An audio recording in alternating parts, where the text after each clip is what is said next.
Hello friends, नमस्कार। मैं आपके साथ आपका दोस्त माही सर। दोस्तों, मैं आपके इस सेशन के लिए अंदर लेके आया हूं दोस्तों आपके सबसे इंपॉर्टेंट टॉपिक वो है आपका एंटोनिम्स एंड सिनोनिम्स, जो कि आपके एयरफोर्स, पटवार and LDC and other exam, SSC वगैरह जितने भी एग्जाम्स हैं उन सब के अंदर जहाँ जहाँ इंग्लिश सिलेबस में है दोस्तों, तो उन सब के लिए सबसे इंपॉर्टेंट टॉपिक। अगर आप किसी भी एग्जाम की तैयारी कर रहे हैं और इंग्लिश सिलेबस में है तो दोस्तों आपको ये सेशन बहुत कुछ दे सकता है दोस्तों। इस सेशन में आपके लिए वो वर्ड्स लेके आया हूँ जो आपको कहीं के एग्जाम में जरूर मिले। मैं एक बार नई ट्रिक की शुरुआत कर रहा हूँ दोस्तों। आपकी नई ट्रिक है वो, उसका नाम है नेमोनिक ट्रिक्स। इस ट्रिक से आपके माध्यम से दोस्तों आप किसी भी वर्ड को, कितना भी कठिन क्यों ना हो, उसको आसानी से याद रख सकते हैं। ये ट्रिक्स आपके जीवन में बहुत कामयाब सिद्ध हो सकती है दोस्तों मेरी आपसे रिक्वेस्ट कि आप पहले प्रेस करें सब्सक्राइब बटन को और उसके बाद प्रेस करें आप बेल आइकन को, ताकि आपको मेरी हर वीडियो की नोटिफिकेशन आपको समय समय पर मिलती रहे। दोस्तों, इस सेशन में हम पढ़ने वाले हैं नेमोनिक ट्रिक से कुछ वर्ड्स जो आपके एग्जाम में बहुत आए हुए हैं और इस बार आएंगे भी। मैं वादा करता हूं दोस्तों, ये वो वर्ड्स है जो आपको बिल्कुल आपको कहीं कहीं एग्जाम में मिले भी हैं और मिलेंगे भी। देखिए दोस्तों, पहला वर्ड है आपका अ ब्रिज। आपको ट्रिक से याद करूंगा, ऐसे नहीं, ट्रिक से। और एंटोनिम्स और सिनोनिम्स दोनों एक साथ, बोथ आर सेम। ओके, देखिए दोस्तों, हम बात कर रहे हैं अब्रिज की। और अब्रिज का मतलब होता है छोटा करना, किसी भी चीज़ को छोटा करना। तो इसकी ट्रिक क्या रहेगी? अ मतलब एक और ब्रिज मतलब पुलिया, ब्रिज। तो एक ब्रिज होता है वो किसी भी दूरी को दोस्तों छोटा कर देता है। ये आप सब जानते हैं, किसी भी दूरी को छोटा करने का काम कौन करता है? ब्रिज।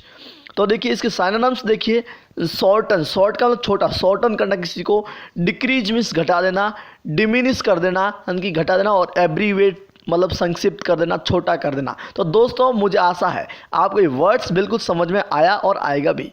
ब्रिज मतलब एक ब्रिज दूरी को छोटा कर देता है। इसका सिनोनिम्स शॉर्टन, डिक्रीज, डिमिनिश और अब्रीवेट। इसका एंटोनिम्स देखिए, एन लार्ज, लार्ज मीन्स बड़ा, एन लार्ज करना, एक्सपेंड करना और एक्सटेंड करना और इंक्रीज करना। दोस्तों ये आपके वर्ड्स बहुत कामयाबी वाले हैं। ब्रिज यानी एक ब्रिज पुलिये को छोटा कर देता है, यानी कि जो ब्रिज होता है वो दूरी को छोटा करता है। तो शॉर्टन, डिक्रीज, डिमिनिश, एब्रीवेट। और इसका एंटोनिम्स एनलार्ज, एक्सपेंड, एक्सटेंड और इंक्रीज। दोस्तों इसी प्रकार आपका दूसरा वर्ड्स वो है फुटिलिटी।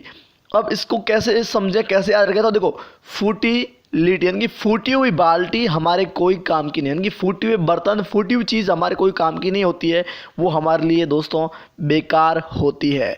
तो इसका मतलब फुटिलिटी यानी कि फूटी हुई बाल्टी कोई यूज की नहीं तो वो हमारे लिए बेकार है। तो इसका सिनोनिम्स देखिए, यूजलेस है और यूजलेसनेस है। समझ गए दोस्तों? और इसका एंटोनिम्स देखिए, यूजफुल, यानी अगर कोई भी चीज़ यूजफुल है तो यूजफुल मतलब उपयोगी, इस्तेमाल करने योग्य है। और एंटोनिम्स इसका समझ गए दोस्तों, यूजफुल। और इस फर्टिलिटी का मतलब हो गया दोस्तों बेकार, वेस्ट की चीज़। ओके, नेक्स्ट वर्ड है दोस्तों आपका वो है स्टिगर। वाह, मज़ा आने वाला, इतने शानदार वर्ड से, आहा, आपके जो चेहरे पे मुस्कान है दोस्तों, बड़ा अच्छा लग रहा है वास्तव में। देखिए स्टिगर, स्टिगर का मतलब दोस्तों आप बिल्कुल समझते ही आपको याद हो जाएगा। स्टिगर, STAG, इसका मतलब स्टेग। और इस स्टेग को मैं जोड़ देता हूँ रॉयल स्टेग से। आहा, रॉयल स्टेग की बोतल पीने के बाद हर आदमी लड़खड़ाता है। आप सब जानते हैं, रॉयल स्टेग की बोतल पियेंगे उसके बाद हर आदमी लड़खड़ाता है। इसका मतलब स्टेगर यानी कि रॉयल स्टेग पीने के बाद लोग क्या करते हैं? स्टेगर कहते हैं, यानी कि लड़खड़ाते हैं। तो इसको और इंग्लिश देखिए, फॉल्टर, वोबल। इसके और वर्ड्स देखिए दोस्तों, मैं बता देता हूँ। देखिए दोस्तों, फाल्टर, वोबल्स और स्टिगर का लड़खड़ाना की फाल्टर, वोबल और टोटर। यानी कि फाल्टर करना किसी भी चीज़ को, लड़खड़ाना, वोबल करना या टोटर करना, इन सब का मतलब लड़खड़ाना होता है दोस्तों।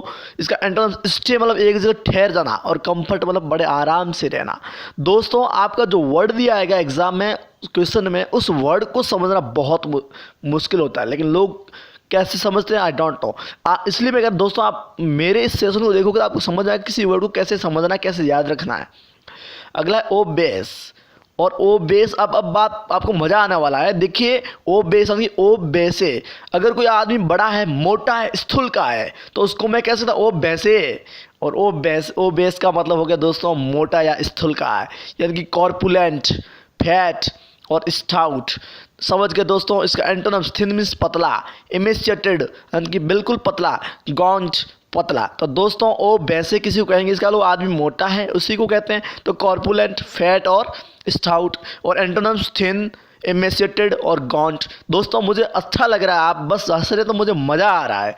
देखिए दोस्तों आपका अगला वर्ड है वो है आपका देखिए बिल्कुल सिंपल, पैलेशियल। और पैलेशियल का मतलब शानदार। अब कैसे याद रखें इसका अर्थ शानदार? तो देखो जब हमें कोई भी चीज़ अच्छी लगती है और तब हम उस चीज़ को पलट पलट कर देखते हैं, PALAT, इसको मैंने पढ़ लिया पलट। तो अब जब कोई भी चीज़ अच्छी लगती है इसको हम पलट पलट कर देखते हैं, इसका मतलब पलट पलट कर देखते हैं, इसका मतलब पैलेशियल करते हैं, उसको शानदार लगती है वो चीज़ तभी तो करते हैं। तो imposing, splendid, gorgeous, fabulous, awesome, miraculous, marvellous, majestic, जो वर्ड्स आपको कहना चाहते हैं आप वो कर सकते हैं। एंटोनिम्स देखिए कॉमन, जो हमें हमेशा जहाँ कहीं मिलती है, सिंपल एकदम साधारण, प्लेन एकदम सिंपल समतल, और अनइम्प्रेसिव मतलब जिसका कोई इम्प्रेशन नहीं होता। तो बिल्कुल समझ गए दोस्तों, आपको समझ में आया, मज़ा आ गया आपको, है ना। इंसेप्शन, और इंसेप्शन का मतलब होता है शुरुआत में, इंसेप्शन। और अब आपको पता है शादी की शुरुआत होती है तो इंसेप्शन, या अपन किसी भी होटल में घुसते हैं तो होटल में जैसे ही घुसते हैं दोस्तों तो घुसते ही आपको एक काउंटर मिलता है, उसका नाम होता है रिसेप्शन काउंटर। होता है कि होता है? तो Inception is the sound of reception. Inception और रिसेप्शन दोनों की साउंड सेम है ना, इंसेप्शन और रिसेप्शन दोनों की साउंड सेम। इसका मतलब रिसेप्शन भी होटलों की अंदर घुसते शुरुआत में मिलता है, तो मुझे पता चल गया दोस्तों इंसेप्शन का मतलब भी शुरुआत में होता है। तो इंसेप्शन की साउंड एकदम रिसेप्शन के जैसी है, तो रिसेप्शन का शुरुआत में होता है तो इंसेप्शन भी शुरुआत में होता है। तो बिगिनिंग, ओरिजिन और कमेंसमेंट। और इसका एंटोनिम्स एंडिंग यानी कि एंड पॉइंट, और डेस्टिनेशन बिल्कुल अंतिम मंजिल आपकी। तो दोस्तों आपका अगला वर्ड्स दोस्तों हैं आपके वो सबसे इंपॉर्टेंट, इंसेंस्ड। और इंसेंस्ड का मतलब देखो होता है दोस्तों गुस्सा या क्रुद्ध। और मैं आपको बिल्कुल इसको समझाऊंगा, आपको अर्थ याद रहेगा, जिंदगी में भूलोगे नहीं। तो इंसेंस्ड का मतलब हो गया गुस्सा या क्रुद्ध। और देखिए दोस्तों इंसेंस्ड को मैंने याद कर लिया, इन और संसद। जब संसद के अंदर कोई भी चीज़ फालतू की होती है तो उस टाइम लोग या जो लोकसभा अध्यक्ष वगैरह होती है संसद में वो गुस्सा कर देते हैं। यानी कि इन संसद में लोग तब गुस्सा करते हैं जब कोई चीज़ फालतू की होती है। तो इन संसद में गुस्सा यानी कि इंसेंस्ड मीन्स हो गया गुस्सा।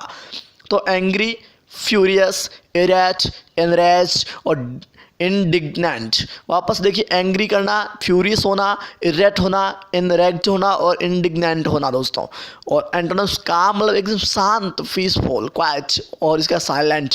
ओके अगला वर्ड है दोस्तों सिंटिलेंट। और सिंटिलेंट का मतलब टिमटिमाता हुआ। बिल्कुल आपको याद नहीं है इसका अर्थ अभी तक, लेकिन मैं जैसे ही दोस्तों आपको इसका नेमोनिक ट्रिक बताऊंगा तो दोस्तों आपको याद हो जाएगा। देखो सिंटिलेंट मतलब हो गया, देखो स्किन, इसको मैं पढ़ सकता हूँ स्किन, TIL तिल, और ANT अंटी।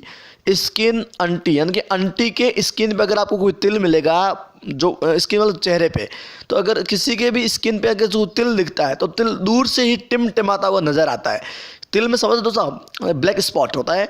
तो देखो इसकी जैसे मोल बोलते हैं, तो देखिए स्किन टिल अंडन, अगर किसी भी आंटी की स्किन पे यानी कि किसी के अगर चेहरे पे आपको अगर तिल दिखता है तो दूर दूर से ही टिमटिमाता हुआ नजर आता है ना, कि नहीं आता है? आता है ना। तो टिमटिमाता, सिंटिलेंट का मतलब होगा टिमटिमाता हुआ। तो देखिए और तो देखिए twinkling, twinkle twinkle little star how I wonder what you are. इन ट्विंकल का मतलब होता है चमकना, तो टिमटिमाना। तो ट्विंकलिंग, स्पार्कलिंग, शाइनिंग और ग्लिंटिंग, इन सब का मतलब दोस्तों सिंटिलेंट होता है। और डल का मतलब एकदम नीरस, जिसका कोई टिमटिमाना नहीं, बिल्कुल शांत नीरस एकदम। तो समझ गए दोस्तों, मुझे अच्छा लग रहा है कि आप पढ़ रहे हैं और आपको मज़ा आ रहा है, समझ में भी आ रहा है दोस्तों। बिल्कुल देखिए नेक्स्ट वर्ड आपका है वो है दोस्तों SOLE, सोल का मतलब दोस्तों वैसे होता है, शोले फिल्म होती है, शोले फिल्म जो अमिताभ बच्चन की है। शोले फिल्म सिर्फ और सिर्फ एक ही है दोस्तों, तो इसका मतलब 16 अकेली फिल्म है, अकेला या अकेली फिल्म है ना शोले, बिल्कुल। तो इसका और देखिए, ओनली बिल्कुल सिर्फ, एक्सक्लूसिव सिंपल एक, और सॉलिटरी का मतलब भी अकेला।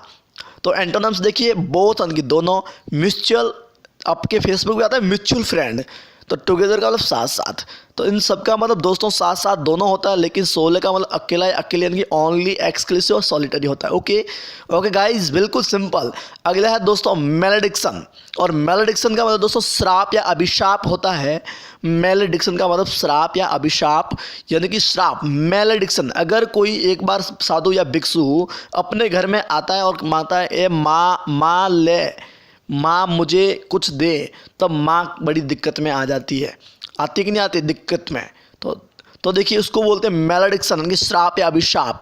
तो कर्स, एनाथमा और एक्सक्रेशन, वापस देखिए कर्स, एनाथमा और एक्सक्रेशन, यानी कि इन सब का मतलब श्राप या अभिशाप होता है दोस्तों। अगला एंटोनिम्स देखिए, बेनेडिक्शन और ब्लेसिंग। ब्लेसिंग और बेनेडिक्शन दोनों का मतलब दोस्तों आशीर्वाद होता है, किसी के लिए अच्छी दुआ करना होता है दोस्तों। तो मुझे लग रहा है कि दोस्तों आपको सेशन बहुत शानदार लगा, आपको मज़ा भी आया दोस्तों। अभी तक अगर आपने दोस्तों सब्सक्राइब नहीं किया दोस्तों, सब्सक्राइब करें और बेल आइकन को प्रेस ज़रूर करें। दोस्तों आपका बहुत बहुत शुक्रिया, जुड़े रहे मेरे साथ। इसी प्रकार मैं आपके और भी वीडियोस, सेक्शंस और सेशंस लेके आऊँगा, जिससे आपकी वोकेब पावर में एंटोनिम्स और सिनोनिम्स के साथ साथ इडियम्स भी आपके मजबूत हो जाएंगे दोस्तों। थैंक यू सो मच, बस जुड़े रहे मेरे से, बहुत बहुत शुक्रिया।